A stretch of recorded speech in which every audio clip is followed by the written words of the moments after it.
Boom, and we're live. Mostly football here. Thursday night football. Rams versus Bills at home in LA. Guys, my God, the moment we've been waiting for since I don't know when. The Bills somehow favored in this game by a field goal, I believe, even though it's in LA against the defending Super Bowl champ. We're here at halftime, and it is tied 10-10. It's been a very exciting game, as I was telling these guys. Everything I could have asked for. I mean, big plays, turnovers, controversy. I mean, the quarterbacks have looked sharp, and then all of a sudden there's an interception. It's been insane. It's been unpredictable. Dylan Moran here coming in from Dylan and Durf of the Degenerates. Let's say that podcast name correctly for me, Dylan, if you would, please. Oh, the good old fans of the Weast. We are of the fans of the Weast now. Yeah, good old fans of the Weast. Little Seahawks and Bills podcast now. A little bit more specific, if you will. What are your thoughts on the Taquio Spikes? Taquio Spikes? Yeah. Wow, that's a throwback and a half. Holy cow. I used to play, Spikes was the guy. God, what game was it? I don't remember if it was the 2K or was it Madden 05. Spikes was the guy that I was always controlling on defense. I loved him. He was a monster. Love good old Spikes. Wow. I actually just saw a video of him.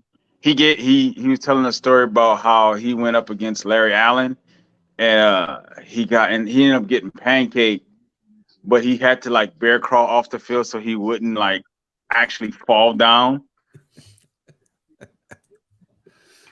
Guys, Taquio Spikes aside, I mean, Dylan, so far, some of my big storylines, I think some of the storylines that everyone has seen so far, obviously we've got Darrell Henderson starting the game instead of Cam Akers. That's a big one. Your big it's an enormous one. It's an enormous one for you or any other Cam Akers owners that might be tying up their noose right now. Yeah. Bullshit. This is reverberating across the fantasy world right now. Yeah. Bleacher already released a little article. I'm like, this is bullshit. I need to know, is he injured so I can know to let him go or pick up Darrell Henderson or something? I need answers. TJ's in the house. Cam Newton for MVP, and he actually says can Newton for MVP. So we'll see. That's a good question. Can Newton for MVP? I like that question, TJ. Yeah, I feel like that's a question almost. Can Newton for MVP? You know what else, guys? I've learned, especially for you beginners in the fantasy community, when it comes to these injury whispers near the beginning of the season, think of them as you would that guy from the Lord of the Rings, who's he's got the pale face. He kind of looks like Slytherin, Professor Snape, and he's just whispering dark spells into the king's ear, and everything's dark because of it. When you think of that, that's what I was thinking as a Cooper Kupp owner, and I'm hearing all this bad news about, Matt Stafford's elbow. Is he going to hold up? Oh, my God. Sure enough, apparently he already got surgery to get it repaired. He's been just fine. Cooper Kupp's been turning it up. What do you guys think about these whispers? Dylan, what's been getting you scared as you enter the fantasy season with your team going in, injury-wise, storyline-wise? I mean, who are the guys on your team you're looking at thinking, man, this is a big question mark? Nobody scares me. No news scares me, and I don't draft people that scare me. All right, I have a very specific draft method where I read nothing. I do 0 mock drafts, and I go into it with just my football knowledge. Because then I'm not falling for shit like, Matthew Stafford's elbow is going to affect Cooper Kupp. The brother was a Triple Crown last year receiver, all right? I don't care if Matthew Stafford literally lost his left arm and he just had his right to throw with. He will be fine because it's Cooper Kupp. So you're blocking out all the noise. You're not reading the articles. You're just staying away from all of it. Yeah, I don't even know if you had to say I'm blocking it out. I'm literally just not even looking at it. I don't even think it exists in my world. I'm just kind of over here. Oh, yeah, we're going to go and play some fantasy football. Yeah, let's do that. Nate, I mean, clearly this Cam Akers news flew right under your radar. I mean, what are the emotions bullshit. right now? There was not enough. There was not enough information for me to say I'm not going to take him this early. There was nothing. There was nothing there. There's nothing that said don't take Cam Akers. How early are we talking? Second round? When did I take Cam? I took him actually. So I took him second round. Yeah, because I took Aaron Jones with the first pick. Because I'm in 3 different leagues at this moment. So yeah, I took him with the second pick in the second round. Okay. So yeah, you're feeling it. You're feeling this early investment. I'm paying off right now. I'm not happy right now. I can tell you that much. Sean McVay is really, his face is really annoying me right now. I think his average draft position was roughly between 37 and 43. So, which is so what you're saying? Second round might be a touch early, but I mean, he was going to be a number one. He's a starting running back. I mean, that's when you're getting your running backs as rounds like 1 through 3. Usually, at least you're trying to get one. No one picked Darrell Henderson in round 2. Not a fucking soul. Like, nobody. No. Crazy. This is shit. But usually for me, I usually go in when I do drafts. I usually just I like to do my research to make sure like the person I'm drafting. I don't build people who built the fiberglass like Christian McCaffrey. He's a running back that in all my drafts he was a extremely late pick. Like he went number 2 in mine, but I mean, like, I understand like why the appeal is there still for him, but like he's already on the injury list. He's already hurt. He was a full. He got a shin injury. He has shin problems already. Like holy shit. We couldn't even get to week 1 with this guy this year. Like, no, he's done, man. So wait, so he has a shin injury. He didn't play none of the preseason. He just has it. It just naturally is injured, like at all times, forever injured. It's I don't know if you guys have ever had shin splints, but it's absolutely the worst. You can't walk. I've gotten shin splints when I was doing things, like when I was actually playing. He didn't play all preseason. And now what? Now he has shin injury. How you get? What are you sitting on your couch? What? The dude, he got up off his couch and twisted his. Oh God, I'm out for 4 to 6 weeks. You got shin injury doing what? Wait, hold on. I want to punch him in his face right now. No one's asking him about Cam Akers. Not a soul. Well, I don't think everyone has the same type of interest in. Yeah, I don't know if the sideline reporters. I don't know if the sideline reporters are really supposed to be asking fantasy football questions. I don't know. So, Sean, I gotta know. I mean, no Cam Akers. What's the deal? Yeah, exactly. He's your starting He's your starting running back. Ask these questions. So, I mean, honestly, though, like after a full half here of really good football, I mean, a lot of people were saying, "Oh, Super Bowl preview." Do both of you guys still feel that way going into the second half here? Could these both be Super Bowl contenders? Buffalo, yes, because I have Buffalo reaching Super. I just don't see this team experiencing heartbreak this year. Like they've had it the last 3 or 4 years. They've come this close. 3 or 4 decades. I'm talking about the last. But it's just. I mean, Jim Kelly was talking to The Rock before the game. I don't know if you saw that. And I believe Buffalo's going to be there at the end of the year. I don't see the Rams being there unless Stafford cleans it. Oh my God, he's still not playing. Yeah, I was going to say Darrell Henderson just took the first carry for the second half. Oh my God. There it is. Pitch to Henderson, goes to the outside, and a good. And there's Darrell Henderson with a catch up the middle. This is torture at this point. I have to agree with Nate though. The Bills have been playing great. It's just these turnovers. Like I said it so many times, like the Bills could have anywhere from 17 to 24 points right now. They should have 17 to 24 points, but it's just these turnovers are just murdering them. So, and one was McKenzie, who has a bigger role. One's the Crowder, who's new in the offense. You got to knock off a little rust. I don't care if it's Josh Allen. I don't care if it's anybody. People are knocking off rust still. So, I mean, I do. There's a bobbled and a sack right there. Gregory Rousseau of the Buffalo Bills. That's 4th down. I love it. And that's their 6th round, right? Yeah, Rousseau was their draft pick. This is his 2nd year, and he was great last year. He's going to have a much bigger role this year. And this was the one thing I made a big tweet about, and they talked about it a little bit on the game too. These pass rushers are already looking great. Jordan Phillips with a sack and a half. Rousseau, I think now he has a sack and a half. Von Miller himself has a sack. And this is what we talk about all offseason on the with the podcast, and just me and Durf talking to each other. Von Miller, he might not have a huge role in the actual pass rush, which he actually has, but it's going to be his impact with the younger guys and making sure they know what to do, and so they can get to the quarterback themselves. And they have shown that tonight. And I think that's the number one storyline right now is the Bills pass rush. Absolutely. Because those corners they're not having to cover as long. Yeah. Matthew Stafford he don't have the time to throw the ball. We've already seen Benford make one mistake on Cooper Kupp, so my favorite play had to have been the bull rush from Von Miller. Like, that shit was beautiful. There was some anger in that, that too. He's just like, I'm gonna sack this motherfucker. I'm gonna get his ass. Well, especially because you knew he was like, all right, I know exactly what this guy's gonna do. I was on the team last year, so let me give him what works every time.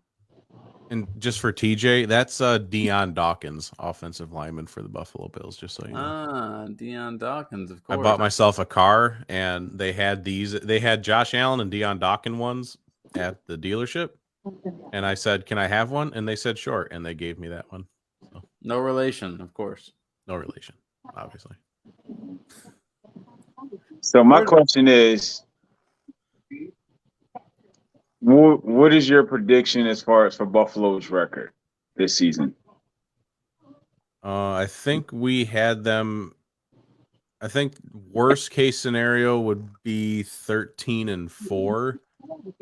But we did have them as high as 15-2. Damn. I don't think we went that high. I think we 15-2 is as perfect as it gets. I mean, that's like if you walk away with a win tonight, and then you just carry that momentum of beating the Super Bowl champs and just steamroll people. And I don't remember where the losses were. I don't have their schedule in front of me, but I mean, I think at worst 13-4. It's because it's not like their schedule is hard or easy. They're in the middle of the road, so there's definitely a lot of winnable games in there. Yeah.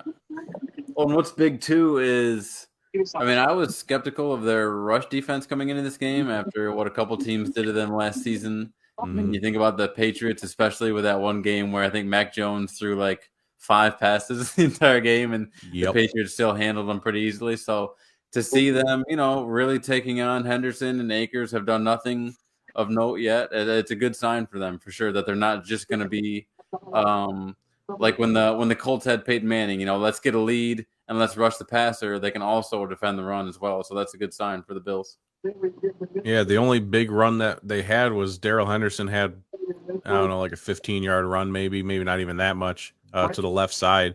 And that was the biggest rush all night, and that's the drive that resulted in a touchdown too. So I mean, if they can continue to stop the run, not only in this game and just moving forward, and this is going to be a theme that they've worked on their rush defense, then because that's their one weak spot that we talk about the most of. The offense is stellar, defense, a couple rookies on the back end, but you still have the tandem there at safety with Poyer and Hyde, and you'll get Tre'Davious White back. It's always the rush defense. I forgot they're not playing. I forgot he's out. Yeah, he's not even playing tonight, and they're still doing pretty well. The rookies are holding up back there.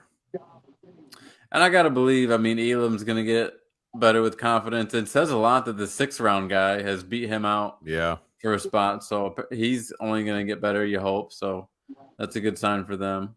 I feel like that's your difference between like 6th-round picks and 1st-round picks. Like first-round picks have a lot of pressure. And I'm just curious if like Elam's in his head a little bit, hasn't picked things up as quick, or he's trying to do too much in practice. And Benford's just like, 6th-round pick? Just go out there and have some fun. Let's go beat some guys up. And he's just like, oh, look at now. He's actually like, so we've seen a little bit more out of him. Man, there was I was watching Chase Lucas talk to his coaches in that last Hard Knocks episode And it's just, we see these guys out here and they're on national TV and they're huge and they're making millions of dollars. And you want to see them as men. You want to see all of them as men. But really, a lot of them are still kids. Like they're 23, 24. And Chase Lucas is following his coach around every day. Coach, I think I can be the best. I just got to know, like, am I going to make the team? Just being so insecure. And you want to shake him and say, like, shut up, like just do the work, go home, and that's it. Like, but he's just so, like these guys, this means everything to them. So it's a life-changing thing, man. Yeah. If you're cut, that might be it for your career. Like you worked your whole life for this and you get here, that's a lot of pressure. That's a crazy amount of pressure. Family, friends. I mean, the story with Trent Richardson was a lot of his family and friends were depending on him for money. So that's a lot of stress on you to go with. I need to perform on the field. It's just a lot of that gets lost. Yeah. It's easy for guys just on the couch to go, yeah, play football. That's what you're supposed to do. Just go do it, you idiot. You're getting paid millions. And it's like, well, there's a lot more that goes into that, obviously. Nate, would you like to use this sort of a dead moment to brag on your UGA Bulldogs? Oh, no. We had a great weekend. No, this weekend for college was a great weekend for me, honestly. We had the humble Oregon, and Dan Lanning was he had to understand like you can't beat your teacher just yet. You got some time. You got some time to go before you can beat your teacher. How about Bo Nix out in Oregon? Bo Nix is dookie. He is Bo Nix. Oh my God! Yeah, Josh Allen just Derrick Henry number 33. Woo! Jesus. Yeah, that's gonna be. There's your highlight of the game right there. That's the type of thing that makes you understand why defenders face mask. It's like, I'm not gonna take this. Like, you're getting this next time. You don't have it. Guys, we are privileged to welcome another guest in the house here tonight on Mostly Football. It is the Whiskey Pro himself. Oh my God. TJ Burns has made an appearance, folks, and in the audio only, there will be an applause break for this. TJ, what is going on, sir? What's up, boys? Thank you for joining us. I mean, this feels like, I don't know what this feels like. This is a rare appearance. The guy's been ducking and dodging me every chance he gets to make a show appearance, and here he is. He's got the whiskey cracked. He's got the football on, clearly. I mean, are the Bills winning the Super Bowl at this point? Possibly. No. Well, before we get into that, I got to say my Jets went undefeated the preseason, so there's that. Wow. Okay. Shout out JETS. Shout out MILF Master 3000. Damn. A big swig from the JD for a whiskey there. Absolutely. Product placement. So how are we doing, boys? Dude, we're fantastic. This game is amazing. It's everything I ever wanted, everything I need, as Brad Paisley would say. And we got Dylan from Fans of the Weast in the house. We're talking fantasy football. We're talking real football. In just a minute, I mean, I know Nate is dying to talk about the WNBA, so we're going to bring that up. Oh, joy. Is this a real thing? This is a real thing. Nate is a big fan. We're in the playoffs now. The championship is coming up, and Nate do not listen to this man. He's turned the corner. I mean, to be fair, the Seattle Storm are out of it. Sue Bird's retiring, so I have literally nothing to say about. I would rather shit in my hands and clap and play in traffic blindfolded than to watch a WNBA game. That's aggressive. That was what aggressive. You do on a Saturday night, Nate, is your business. Okay, that's what I'd rather do than to watch a WNBA basketball game, championship or no championship. Well, Nate, was that me? They just scored. Touchdown. Let's go Bills with the touchdown, 7-yard touchdown pass to Isaiah McKenzie from John. I skipped him in all three of my drafts. Y'all are ahead of us then, because I'm just now seeing this. Yeah, they're ahead of us, TJ. How are you watching it, TJ? Hulu. I am on the free trial for Fubo TV right now. Oh, there you go. There you go. I'm on the one and only Peacock. Cable? Is anyone here on cable? I have YouTube TV. So we're all We're all watching it 4 different ways. That really says a lot about America. It really does. We're doing great. We're divided as a country. And none of us are on cable. That's the best part. Like, that's amazing. Yeah, man, cable's expensive. Cable's dead. If someone's still using cable to this day, like, oh my God, grow up. So, Nate, I know I told you I had a big reveal for you when the moment was right. We're talking WNBA. We're talking Sue Bird. And I can't believe you didn't know this, but Megan Why does that Rapinoe, not surprise me? You didn't Why know does that not Megan fucking Rapinoe surprise was me? engaged to Sue Bird? Why does that not fucking surprise me? I mean, how do you feel about this? It doesn't fucking surprise it. I don't know why I'm not. Wait, did you not know this? I did not know this. I did not. Oh, I thought this was just like common knowledge. No, not common knowledge for me. No. Oh, so okay. the reason why Dylan brought this up is because, like Dylan says, is she's retiring, and Bleacher released an article saying she had a legendary career. So me being the researcher that I am, I decided to pull her career stats.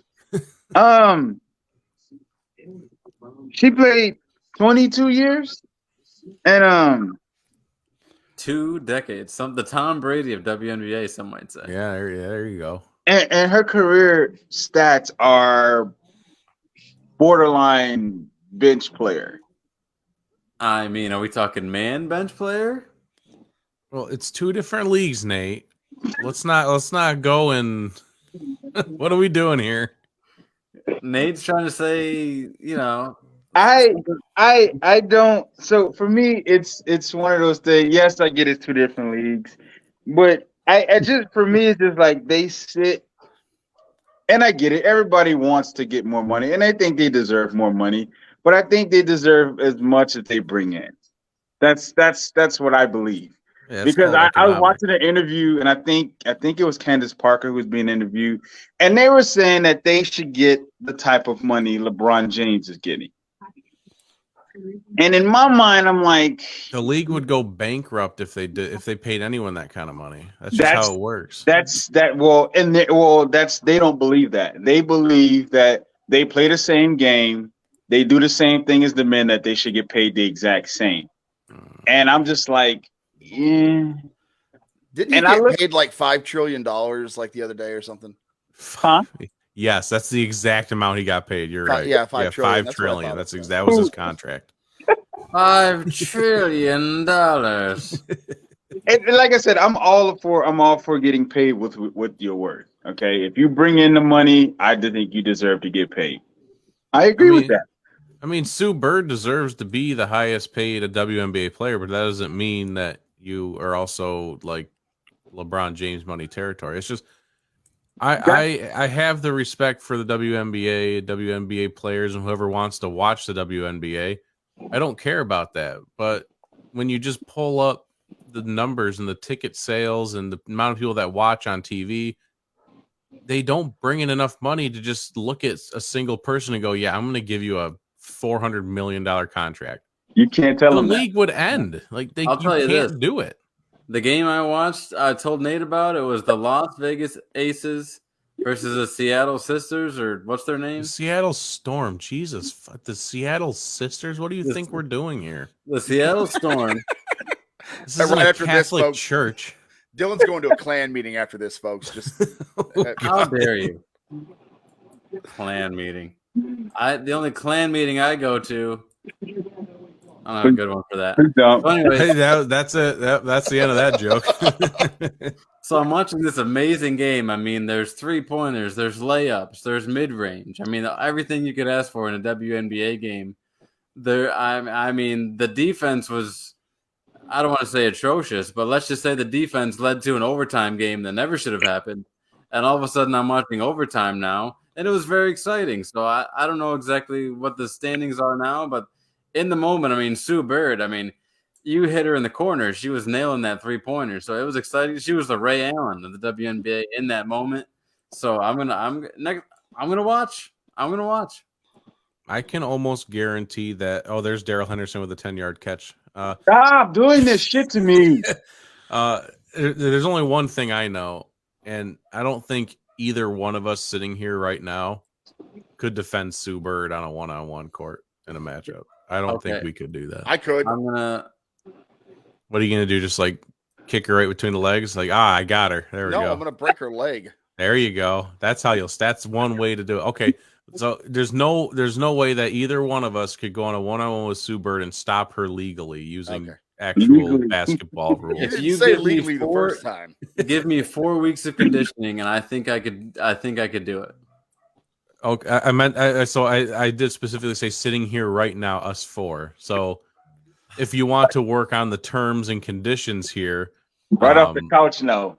Yeah, off the couch. No. 4 weeks of conditioning and some practice. Okay, all right. I'll give you that. Dude, maybe you'd have a chance. Honestly, I think it would be a good matchup at this point in her career. Like maybe prime time Sue Bird, I would have a tough time with. Von Miller with his second sack of the night. Oh man, he's coming for it. I am so done with Sean McVay. I hope they get blown out. I hope this league gets. I hope it continues to increase because this is bullshit. This is so much bullshit. What a great pass rush by Von to duck under the O-line, right? Oh my god, what a great pass rush! I'm gonna have to go on the podcast and say I was wrong because I just said Von Miller won't have a big impact on the field. He would just, have a good impact with the young guys. But I didn't think he was going to. When they paid him that big ass contract, I was like, why? Why did they pay him? 2 sacks already, making great moves. I can see why they paid him that money now.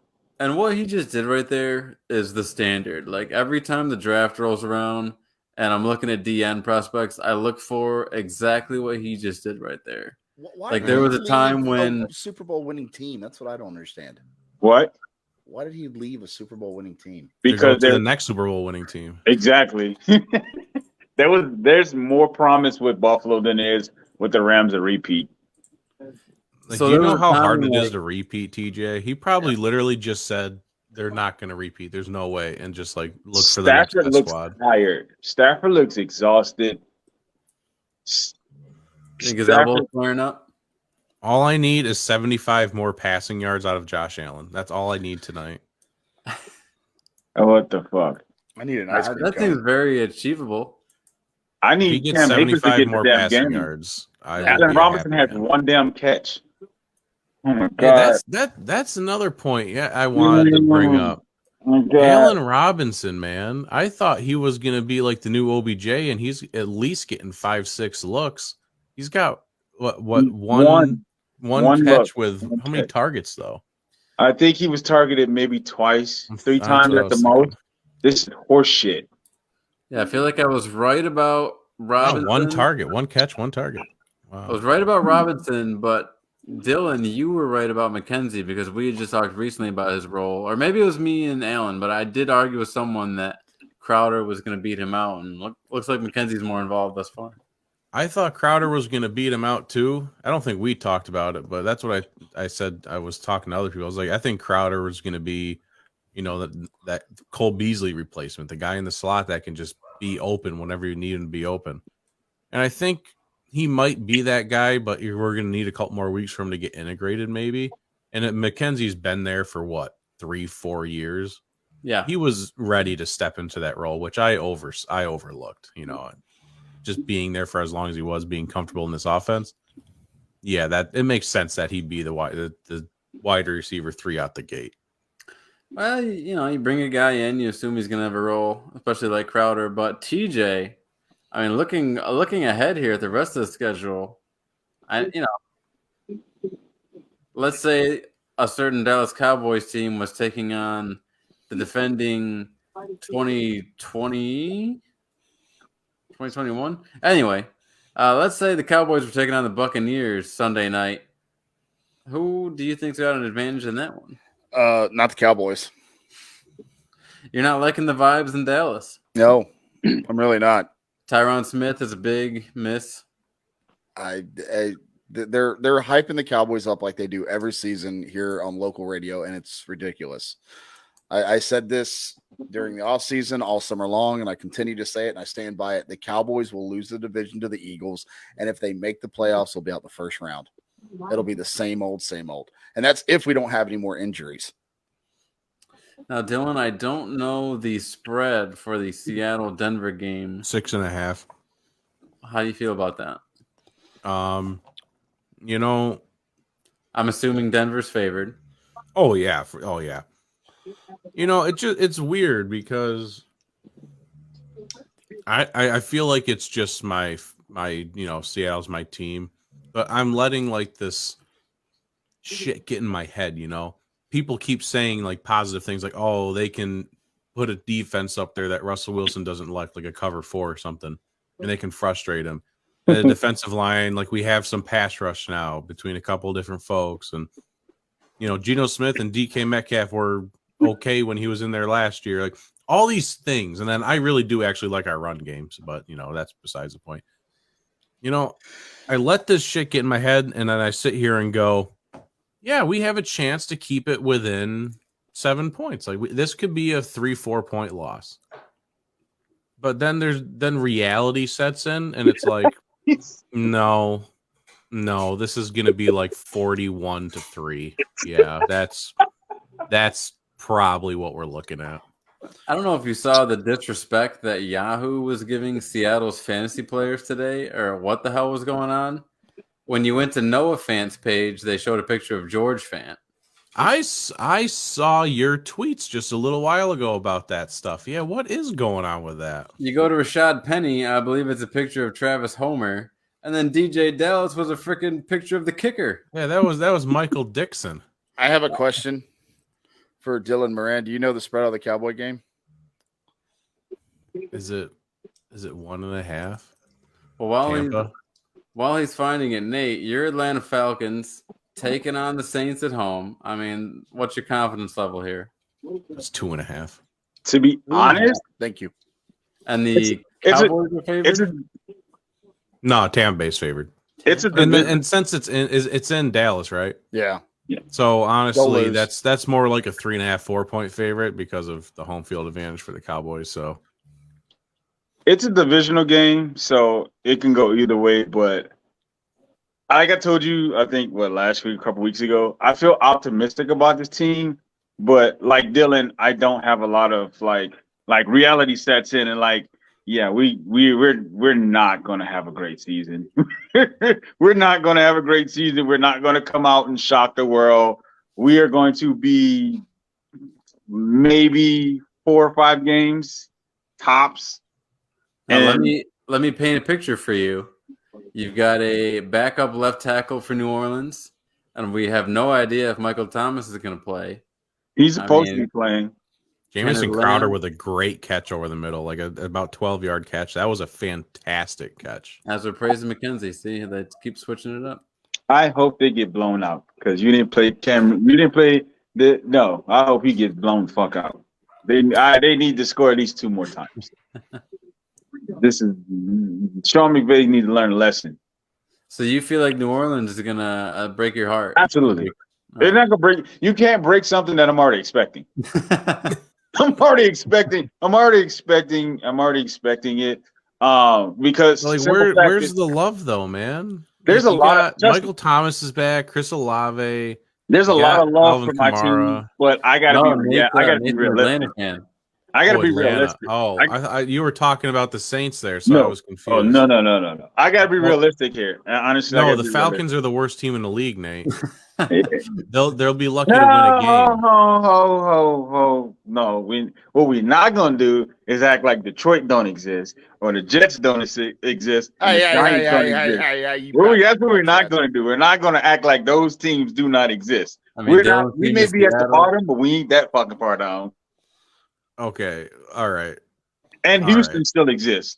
Nate, all right, Nate. I do, Dylan, real quick. I do want to identify for everyone who may not be familiar. I mean, Monday night's going to show up sooner than we think. The defensive playmakers I can think of for Seattle: Darrell Taylor, Jordan Brooks, who really, I mean, is he a playmaker yet? I don't know. I know he was a high draft pick. And then, I mean, Jamal Adams still on the team. Like, who else are you looking forward to on this young, prove it to me defense here?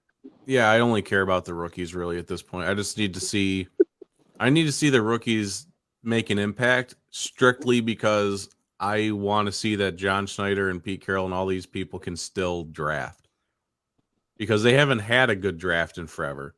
And they had Charles Cross and Abe Lucas for the offensive line they drafted this year. They looked great in preseason. They will be starting, so that's going to be good for the O-line. Okay. But on the defensive side, Tariq Woolen's going to be the start on the left side of the field, I believe. Okay. He has a very high ceiling with his size and speed. It's just a matter of him understanding the game and how quick he picks this up. And then Kobe Bryant, he's going to be sitting behind Mike Jackson, who had a very good preseason. But Kobe Bryant might be seeing some time in the nickel slot as well. But they still have Justin Coleman that they brought back after they cut him, but they brought him back. So I want to see Kobe, but he's not going to be starting, so that's unfortunate. But I will be keeping a close eye on Tariq Woolen, because there's going to need to be somebody else in that other corner slot. Because we got Sidney Jones, but he's injured, so he would normally be where Mike Jackson's going to be starting. Sidney Jones is injured? I don't believe that first. That's hard to believe, I know. So I want to switch gears for just a minute. I have another question for Dylan here. Let's kick it down to second. What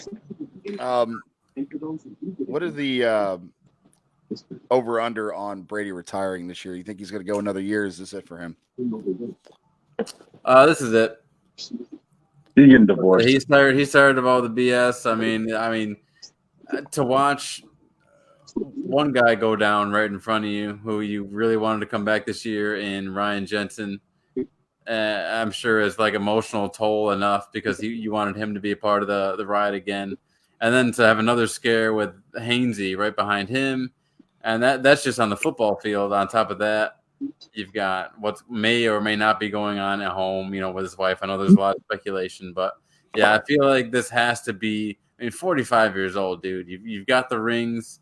It's not going to be back-to-back anymore. Like, that would have been a cool thing to go back-to-back with two separate teams. Would have been an awesome thing to accomplish. It's just not going to happen at this point.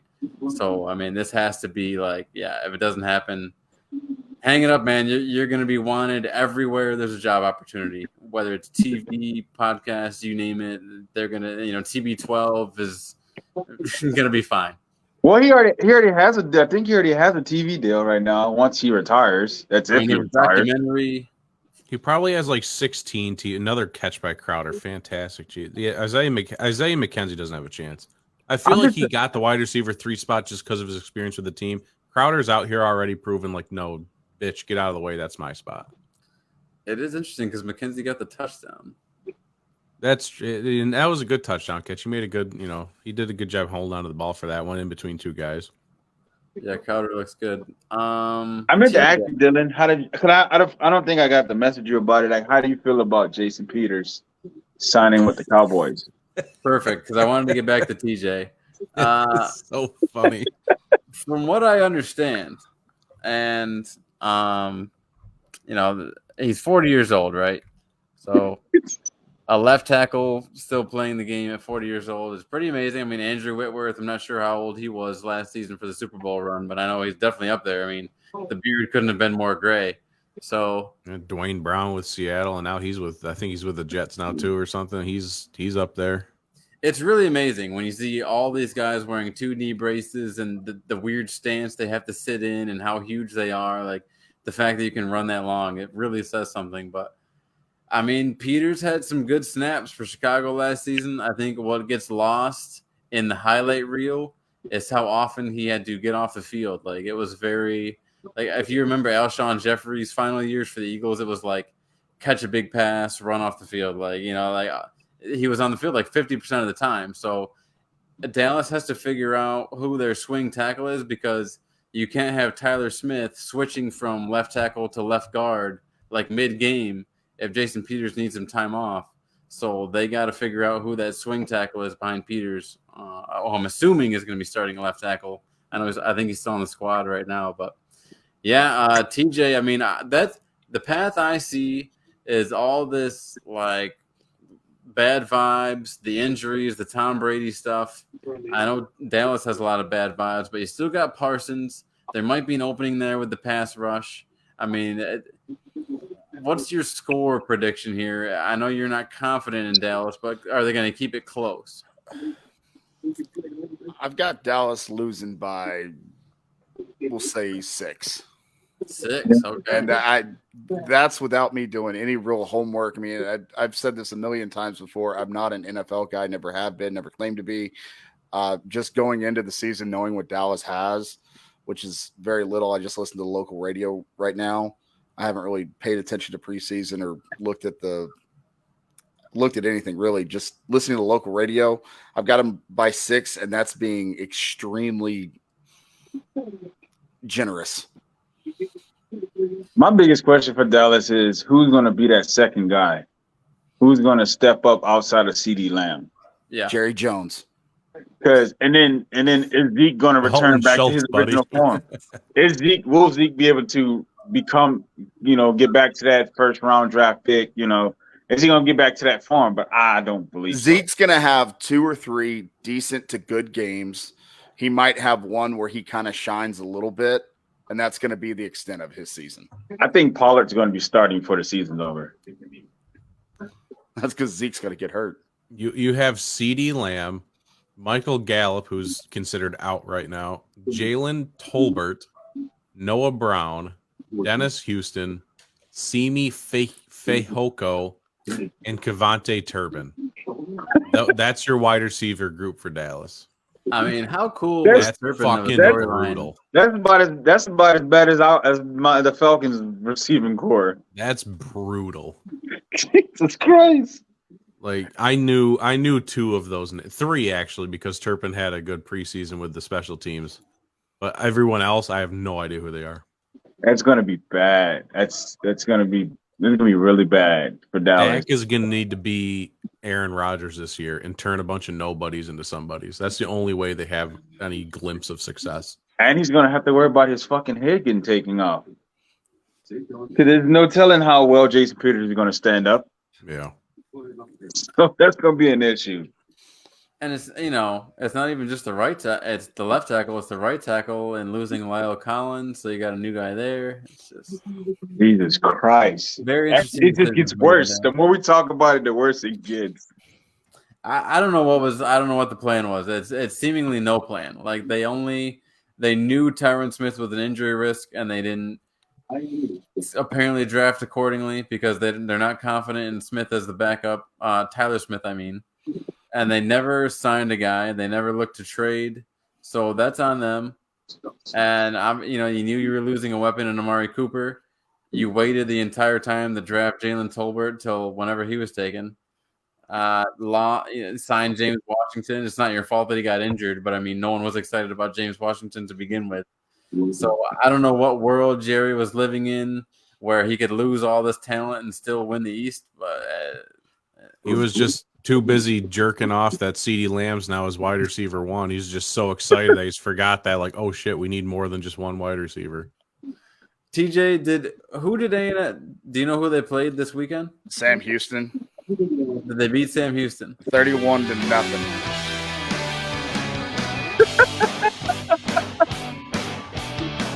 It wasn't a touchdown, but it was a great play. I hate that you guys are so far ahead of me. 47-yard deep ball to Gabe Davis down to the 5. Oh my God! I gotta be winning now. Yeah, right. I'm still looking at the lake here. Yep. 7 more yards from Josh Allen, and I turned $10 into 59. Oh yeah, this guy doesn't stand a chance. 41-10, baby. I hope they get blown out. I have no sympathy for this team at all. I had a parlay where it was a Gabe Davis touchdown, a Cooper Kupp touchdown, and Josh Allen 250 plus pass yards to turn $10 into 59. So we're 2/3 of the way there.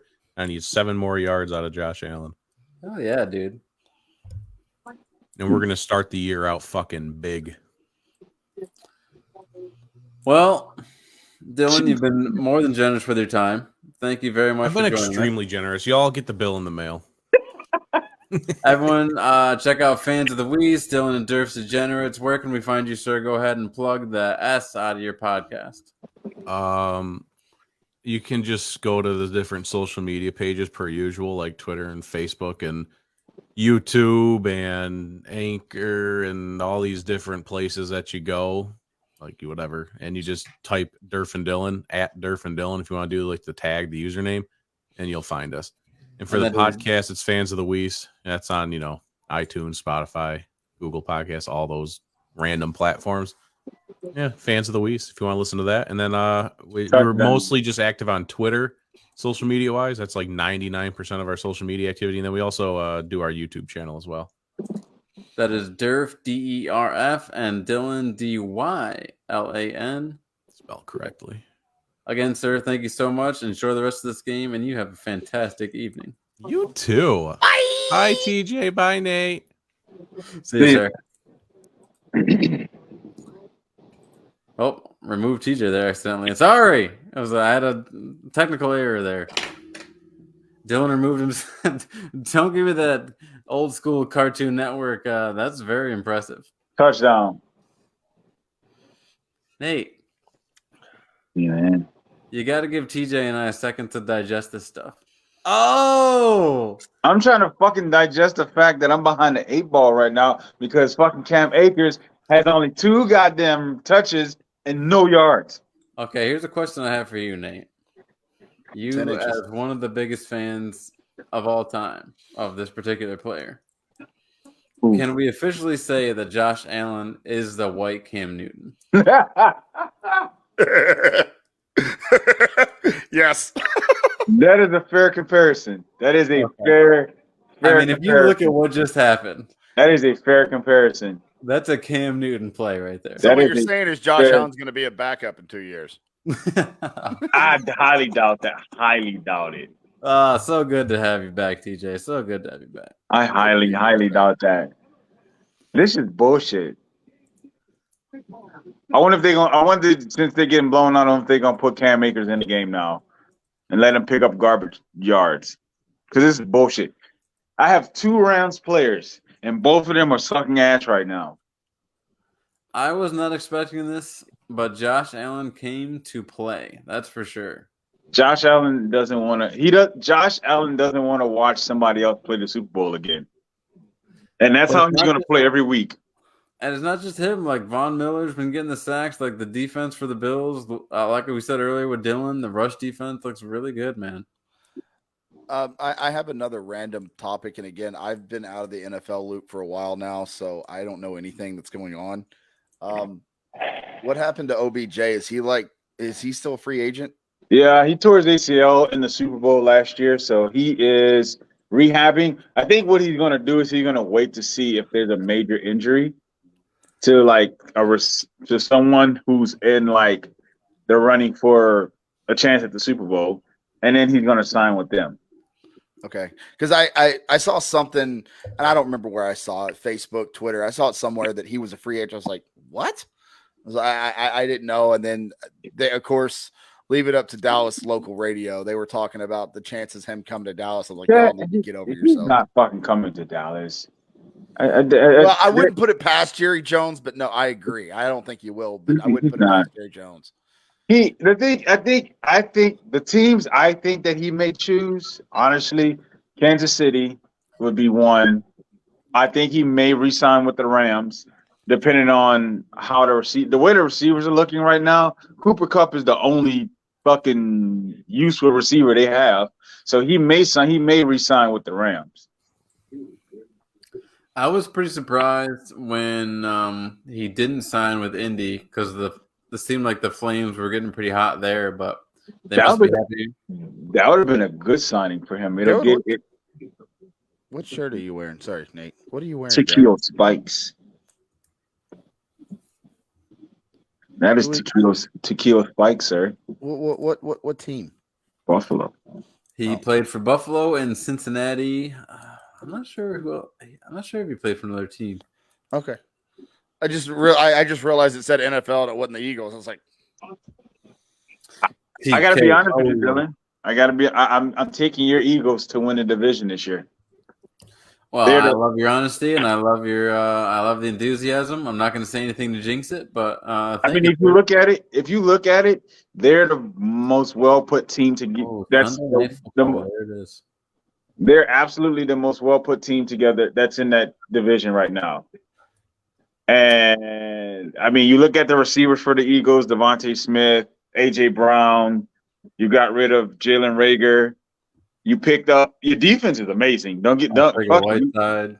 Your defense is amazing. I'm just gonna be honest. Your corners are great. You just picked up that the corner from the Saints.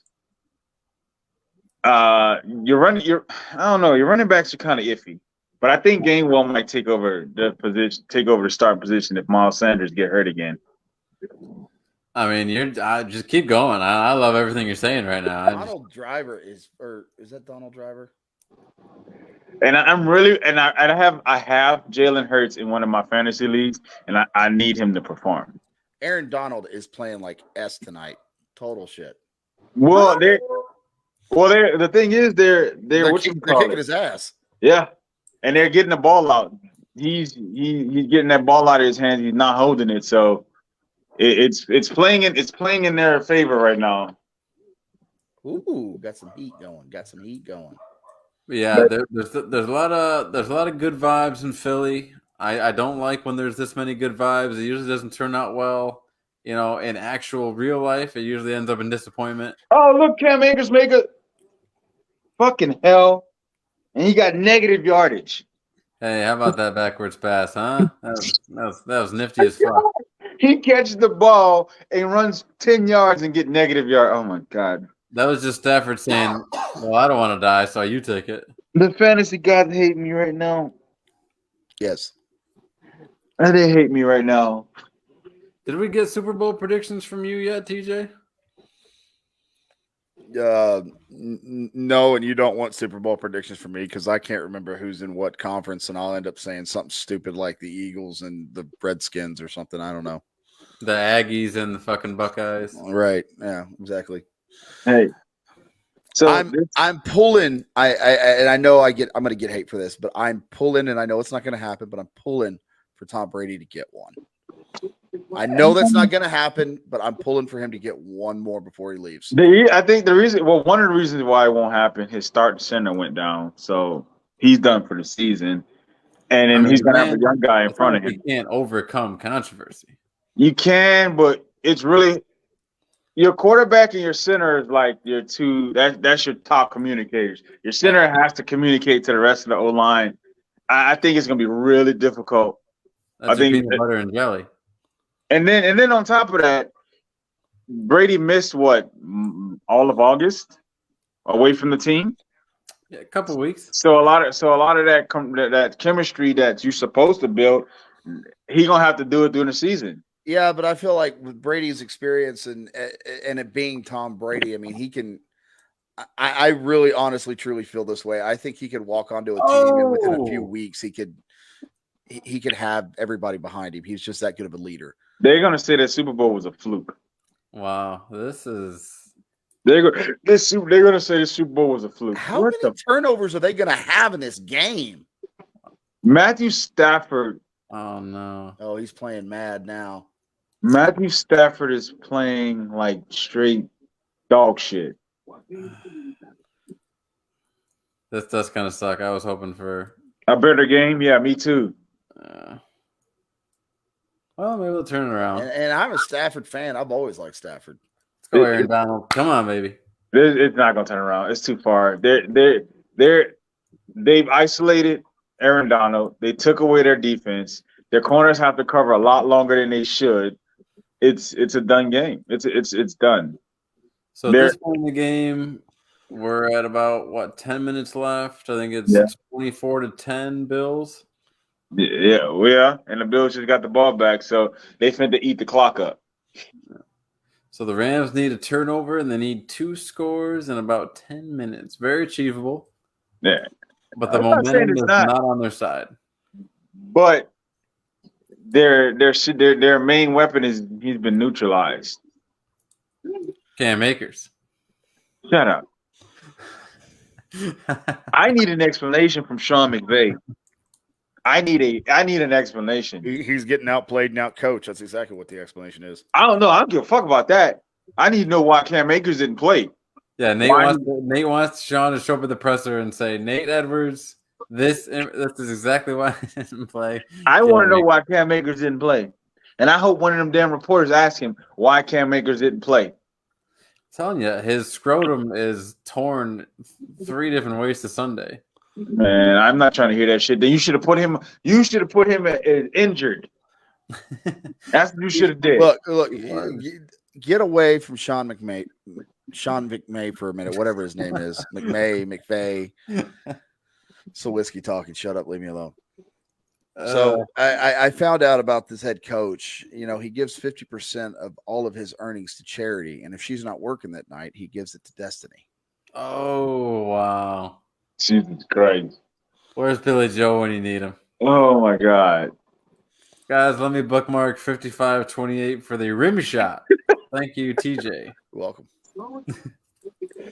Oh my God. This is I'm gonna be honest, like I was excited last weekend when college started. Whoa. I'm excited this weekend because I think it's gonna be a fun weekend. I'm actually gonna be a Texas fan this weekend. Oh, I hate you.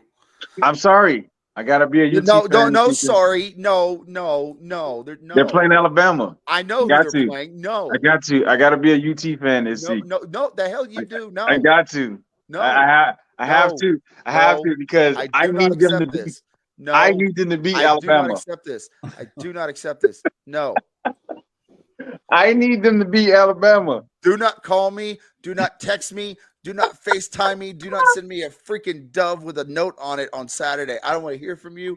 No. I have to. Nothing. I have to. And I've been talking to a lot of Texas fans. I've been talking to a lot of them. You traitor.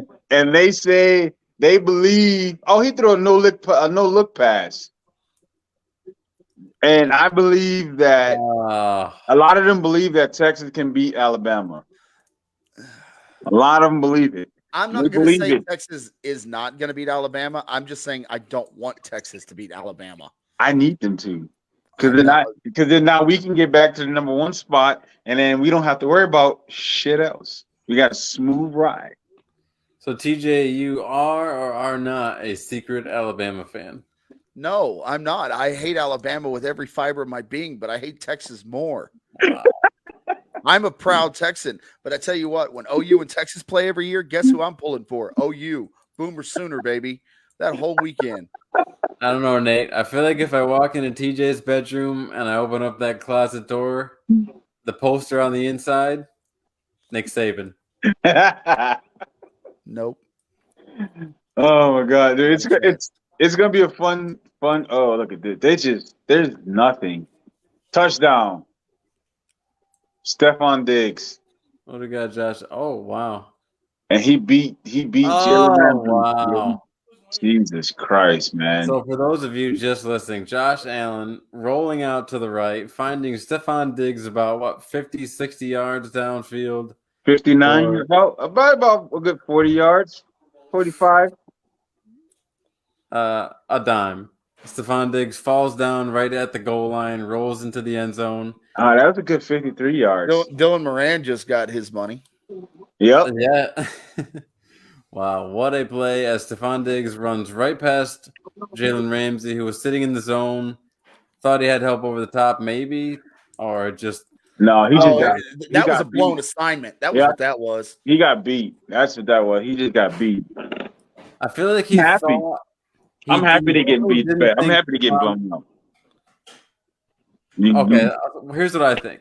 I think he definitely guessed on the route that was not going to be a go route, anything but a go route, and he just lost the guess. It was a blown assignment. So it's something. I'm happy they getting beat because I'm getting screwed. So if I got to get screwed, they got to deal with the shit too. I'm happy they getting their asses whipped. But wow, fantastic touchdown throw. A dart from Josh Allen to Stephon Diggs, all the way from, like Nate said, about 53 yards in the air, right to the goal line. Diggs falls down, catching the ball, rolls into the end zone, 31-10. TJ, sir, you look like you're ready to bounce. Maybe not yet. I'm good. Okay, great. Awesome. Good. Jalen Ramsey looking so dominant. I can tell you that much. Let me rewind time and never say that again. Okay. This is bullshit. I'm just setting up my other TV so I can watch the high school football game. How about Dakota Prescott getting tackled by a beautiful cheerleader? This is like this. I was like, only the Cowboys would agree to like, hey, let's let some women dominate you in football. Only the Cowboys would agree to that. I don't know. This, like I said, I feel like there's gonna be an exciting year. And this game is just proving it. This game is definitely proving it. I mean, Buffalo will be there. Bills Mafia. The Bills Mafia had enough momentum and hype going into this game. I can only imagine what we're going to see on like Skip and Shannon and all those guys tomorrow. It's going to be outrageous. This is it. I can already see Skip. This is it. This is Josh Allen's team. I'm telling you right now. Like, it is. We've been on that. Skip just likes to state the obvious, and then he likes to talk really loud so he can say that he can seem right. But we've been on this with Josh Allen team. We knew that last year. Skip. I'll tell you what I told last night. For anybody local listening for Dallas Fort Worth, Alito is routing Northwest out of Justin, Texas, 49-20. Damn. High school football for you. That's high school football. Alito is a powerhouse. Northwest hasn't been good since 1959. It was the last time they won district. Get it together. I really hate Von Miller's haircut. He looks like you. No, he doesn't. A big ass forehead. He has a big ass triangle in the back. He has a big ass triangle in the back of his head. Y'all got the same ass haircut and forehead. I don't have. He has a big ass uncut triangle in the back of his head. I've never seen that before. I hate his haircut. He literally has a triangle shaved only, like a completely shaved head, besides a triangle in the back of his head. I don't understand it. It's very Squid Games of him. So I got a question. So who do you think is going to be your biggest performer this week or this weekend? Who? Of all the games? Yes. A&M and Appalachia. You might be looking at it with Josh Allen here. What Josh Allen did what? He already put up four touchdowns. Yep, he's thrown 4 touchdowns already. That might be a scoring leader right there. What do you think of these revenge games narrative? Let's get into Baker Mayfield taking on the Browns at home. I mean, TJ, let's start off with you there. It gets people to watch the games, and I think it's brilliant. And I actually kind of want Baker Mayfield to just pop off. He gonna have the choice. All the shit you're talking. If he doesn't pop off in this game, I think it sets the tone for the rest of the season. And if he does pop off for this game, it sets the tone for the rest of the season. Either way, I think it sets the tone. So all the eyes are going to be on Baker, and I'm actually kind of pulling for the guy, which is something I never thought I would say because I hated him at OU. So you like Carolina then? How about your boy on your team, Joe Flacco, and the Jets, Jets, taking on the Ravens at home for a revenge game narrative? Oh, that is so sweet, so sweet. I'm pulling for old Joe. I really am. But, I think the Ravens are going to handle him pretty easily. Nate, I know we talked. Actually, wait, I take that back. That's the September 11th game, right? Mm-hmm. Yeah. Nope, I think the Jets win that one. Hey, emotional game? Yes. Emotional game. All right. It's a revenge game, and it's 9-11. Look for the Jets to win by 3. That's right. Saudi Arabia, thank you very much. Forget that I said that. Anyway. Nate, heading down. Someone threw a smoke bomb on the field. Holy shit. Whoa, folks, we've got the Joker showed up here. Now, a very brave stadium. Wow. No one cleared out. They was like, hold on, let me get this off the field. We're not stopping this game. So there was literally a canister spraying out pink purplish smoke on the field. Everybody now in that stadium has COVID.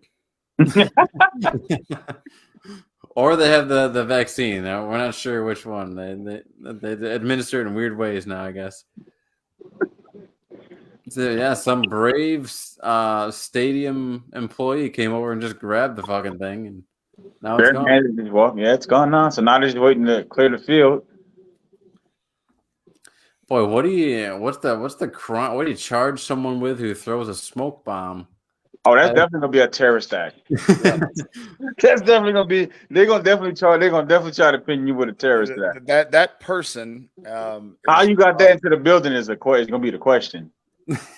That person is facing at least 5 felonies. At least. Don't be the guy that makes everyone get a cavity search before they go into an NFL game. That's probably what. I'm trying to figure out how he got it in there.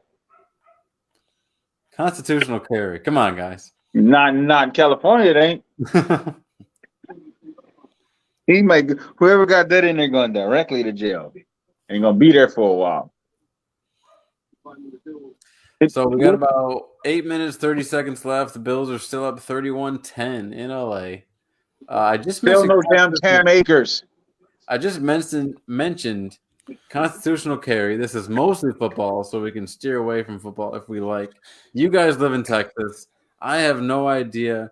I hear the term all the time, but you guys probably know better than I do. What does constitutional carry actually mean? Constitutional carry basically means that you can carry your weapon without a permit. However, in the state of Texas, there are a lot of loopholes within that. So you're talking a pistol, like not just a rifle, but a pistol as well? Mainly just a pistol. However, if they have a picture of a sign of a gun with a cross slanted this way or this way, then you are not allowed to enter the premises with said gun. There are so many different laws against it that it kind of prevents it from. You can't take it anywhere. You can't go inside bars, restaurants, obviously schools, post office, hospitals. You can't take it anywhere you go. So what's the point? That's the problem with it. Right. And even if, let's say I'm a business owner, to my understanding, I'm not a lawyer by any stretch of the imagination, but to my understanding, the way the law was explained to me was that if a store owner of any establishment, I don't care if it's a bar, gas station, a bookstore, it doesn't matter.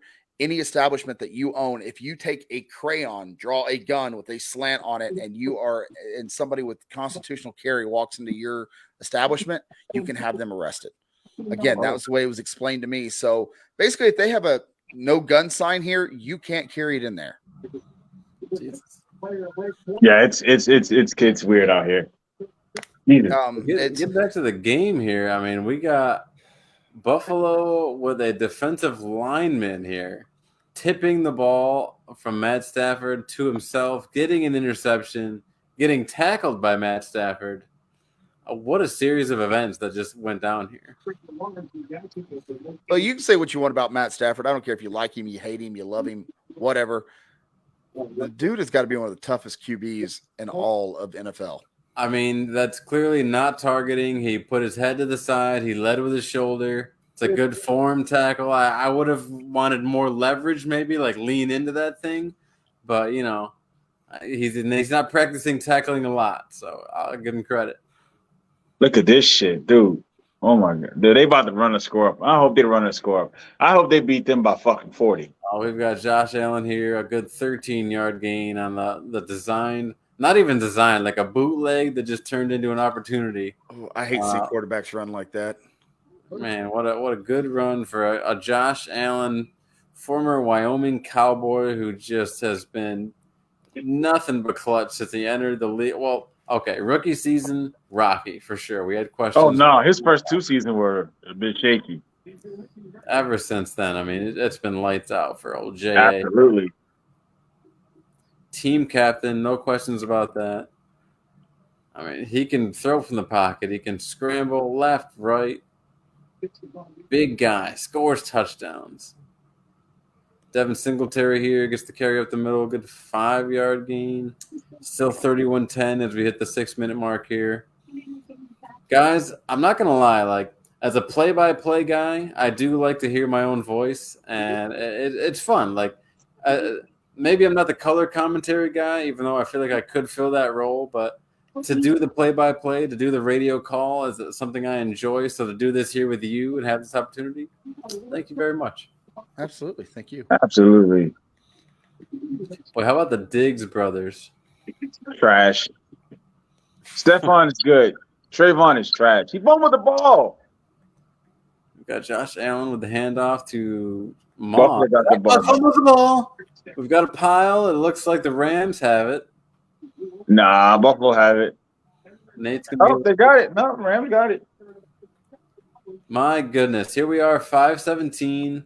Still a 21-point deficit for the Rams, but Good poke out. Good poke out. Wow.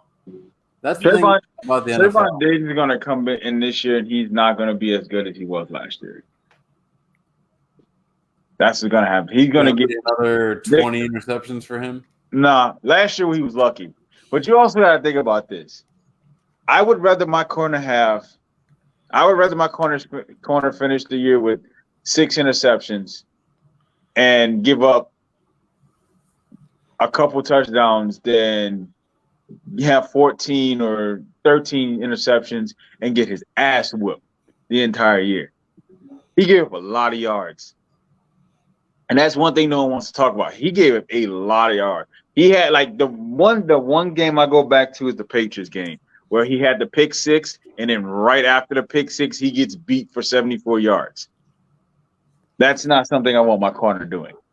Well, that's the thing, right? I mean, whether you're talking about Champ Bailey, Darrell Rebus, or your boy AJ Terrell, like some of the best corners don't have very many interceptions because the quarterbacks just don't throw in their direction. Yeah, nobody was scared to throw in his direction. Like they were willing to take that chance because they knew he was going to take chances on getting an interception.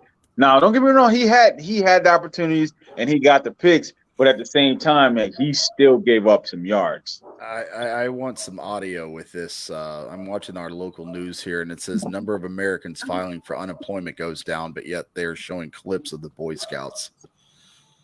See, that's interesting because I thought the unemployment number just went up from 3.6 to 3.7%.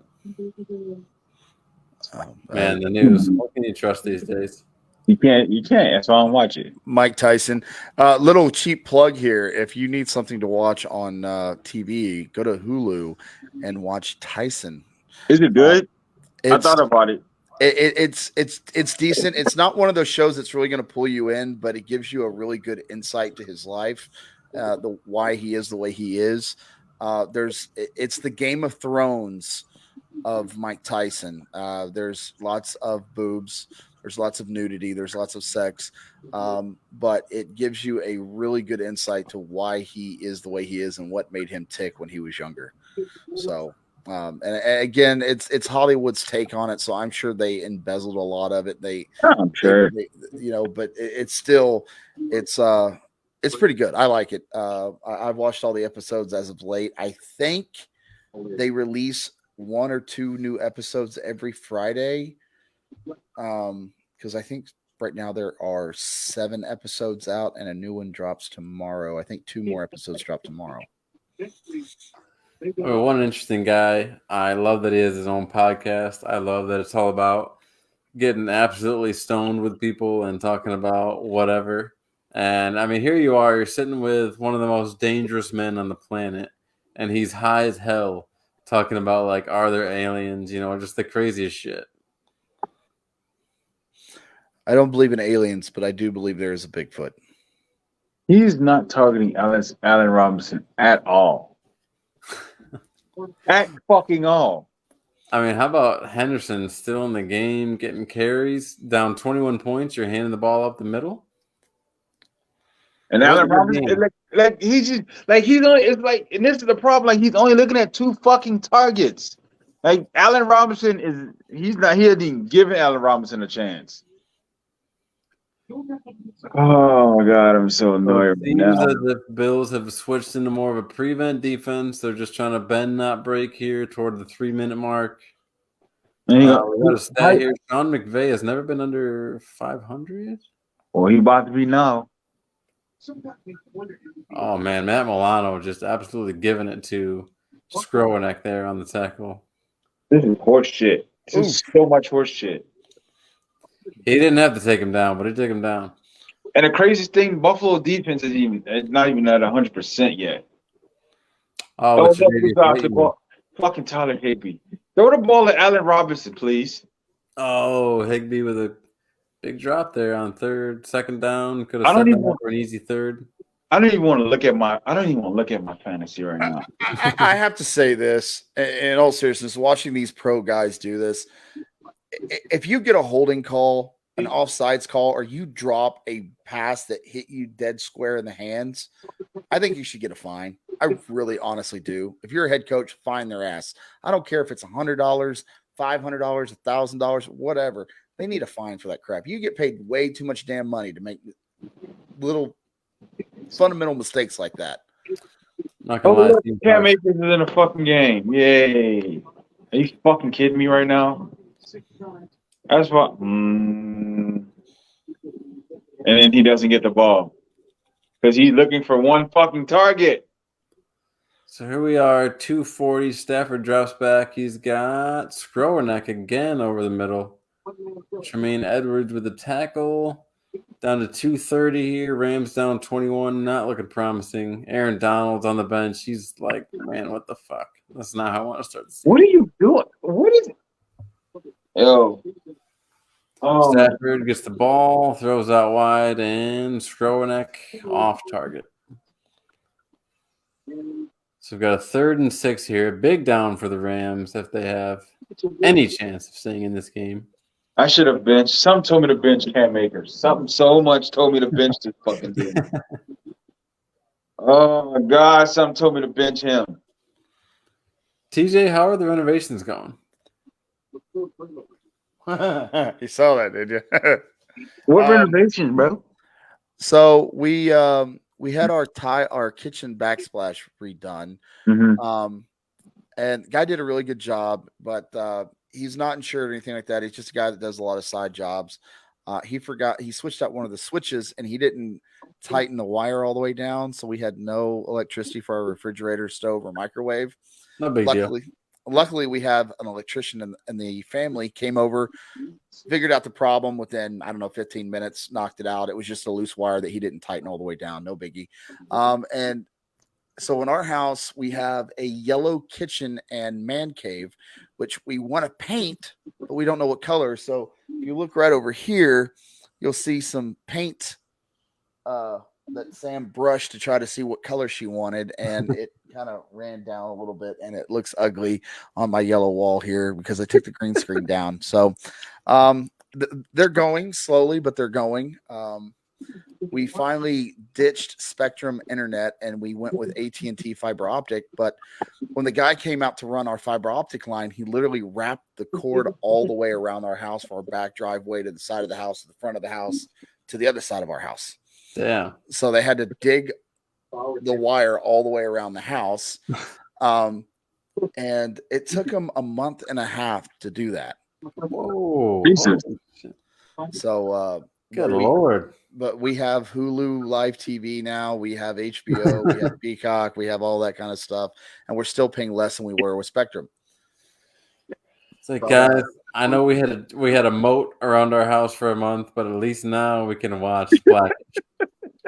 So, well, we got it. We're getting things back together. And I have a little side tidbit here. If you live in the South, I won't say Texas because I think it's a South thing, and you have patches of grass in your yard, take a kiddie pool, little plastic kiddie pool, pick them up at Walmart, $10-15, poke a small hole, pin size, fill it up with water 2-3 times a week, and just let it drain your yard full of water.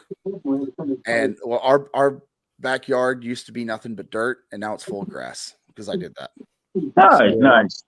You are such white trash. Yep. Hey, you know what? It works. And I got another thing. I got a guy that lives next door to me. He's going to do the same thing in his backyard. Let me ask you something. How often did you and Samantha listen to the song Redneck Woman? Never. Does Samantha leave her Christmas lights up all year long? No. All right, fair enough. Here we are at the 2-minute 15-second mark. Cooper Kupp, a screen pass. We've got to. Oh my goodness, Cooper Kupp stiff arming defenders going all the way down the field to the 10-yard line. The Bills 10. Oof. Wow. A play there from Cooper Kupp. Matched up against Benford. Takes a step back, catches the pass. Good man.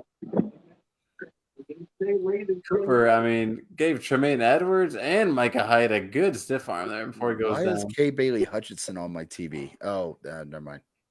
I need just throw to Allen Robinson just a quick slant. Let me give me something. He doesn't have a catch yet, does he? He has one catch. Wow. I need something.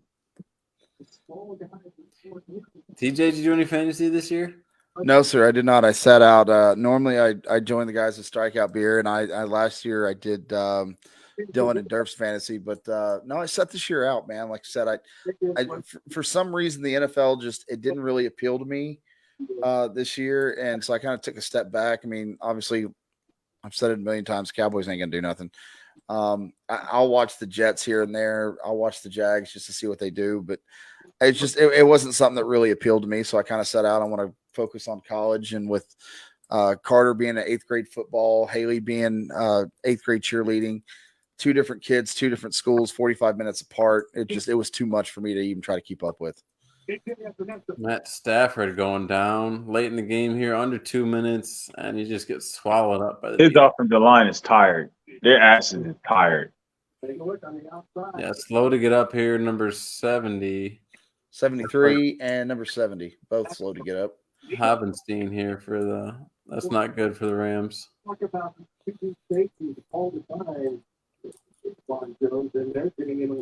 7 sacks. Jesus. Wow. This Bills defense, I mean, give them credit. I knew they were going to have a good pass rush, but the running defense has been very good. This is what happens when you're one-dimensional. Going down, good 2 yards. This is what happens when your quarterback's one-dimensional and he can't do shit and he only has one target. You literally have a shit ton of other receivers that you have not even thrown the ball to. Well, we shall see if your theory proves correct, because we're going to see a guy Sunday night who cannot run the ball and only has one target in Mike Evans. So let's see if Tom Brady proves he has wrong. Julio. He has Julio. Oh, my God. Hey, listen. What did Julio Jones do last year? Julio was injured last year.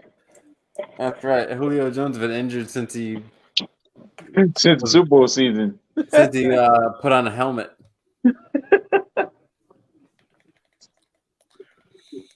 Not to make light of the situation, but Queen Elizabeth is literally on every channel on my other TV here.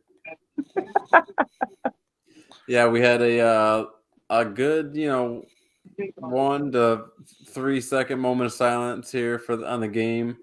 And then right after they said, a moment of silence here for the Queen. Now this is a woman who's been not ruling, but she's served as the Queen of the UK for the past 70 years, right? I mean, my God. Allen Robinson's not even running the fucking route. So, again, forgive my ignorance. I'm asking a serious question. Why did Rob Gronkowski retire? He was done. I mean, okay. He was done. He just, because you got to think about it, like, he takes more hits than Brady does. And he don't take the soft ones. Like, his knees are getting fucking obliterated every time he gets the ball. He's younger than me. Right. But you don't have 250-pound linebackers aiming for your fucking shins and kneecaps every fucking week. Nate, this is a great sign for the Bills defense. I mean, Gregory Rousseau looks great. AJ Epinesa, I mean, I don't know what he's done. What did I do for 20 years, Nate? Hey, you're right. You did the rodeo. Okay, so he has no excuse. You know what I was going to say about the Queen too? That was really wrapped it up for me. The bow on it was, let's have a moment of silence for the Queen. And now let's get started. It's just like, oh my god. And this game is finally over. Now I have to look at my bullshit score. So let me ask this real quick before we get out of here. I mean, initially, wow. Halftime, 10-10. That was a game.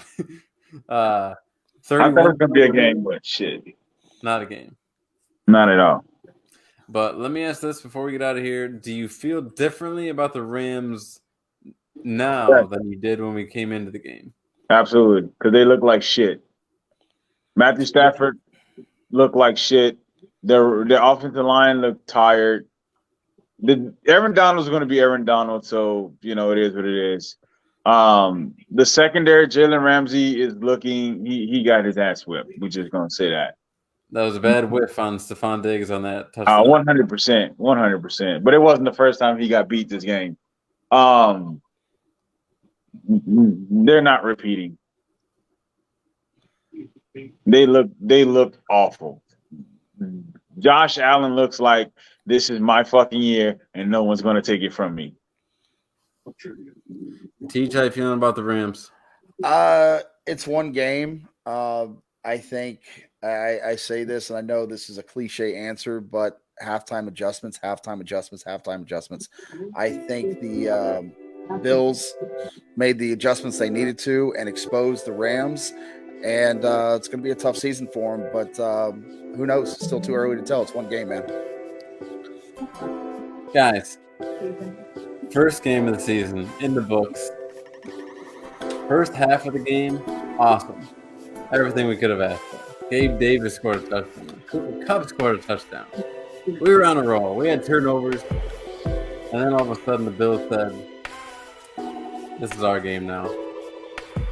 Josh Allen took over. He looked sharp the entire game. Matt Stafford. There's going to be question marks. People are going to ask tomorrow, is the elbow okay? The rhythm seems to be off. What's up with Allen Robinson? Cam Akers? All that stuff we're going to hear from Skip and Shannon. I better get a Cam Akers answer. I know that shit. But TJ, hey, awesome to have you with us, brother. Thank you so much for joining us. Yes, sir. Thank you for stopping in, sir. Thank you for having me. So, for myself, for Whiskey, for Nate, we are Mostly Football. Thank you all for joining us. Enjoy the weekend. Bye.